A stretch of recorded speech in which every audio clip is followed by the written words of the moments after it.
Okay, here's something else that's been fascinating me, which is known as Drake's equation.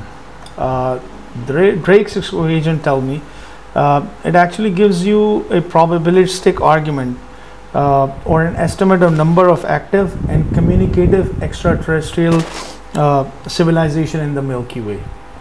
It's the best way.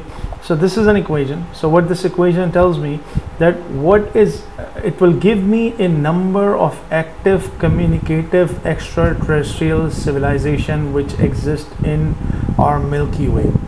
I find this equation to be quite fascinating. It was actually developed in 1961 by a professor called Frank Drake. It was just for it just gives you the number of definition. It's just to start a conversation that these might be the other type of civilization which exist. So number of civilization is equals to r's of prime multiplied by fp and e f1 fi fc l. So let me explain what these are.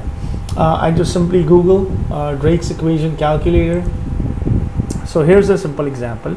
So R is the number of stars that are born in the Milky Way each year. So let's have a value. Let's say 2 stars are born every year.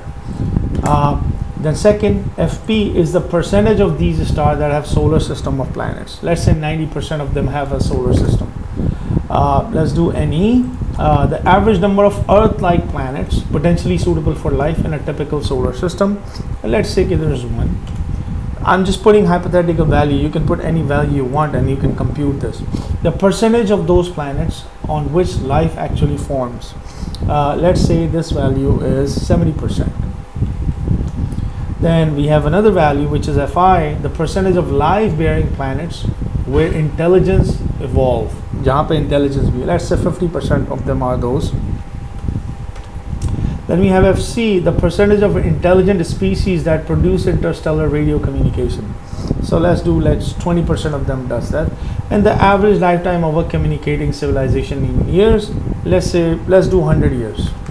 So once I have all of these values there, I can calculate this. It means the number of civilization which we as a human might be able to communicate with is actually 12. So based on this value, you can calculate the active number of extraterrestrial civilization in our Milky Way that has these probabilities or these things, like the number of stars which are born, the percentage of these stars. So in this way, you'll have a roughly idea. So I find this equation to be quite fascinating, known as Drake's equation. So I hope you like the video. If you have any questions, leave it in the comment section.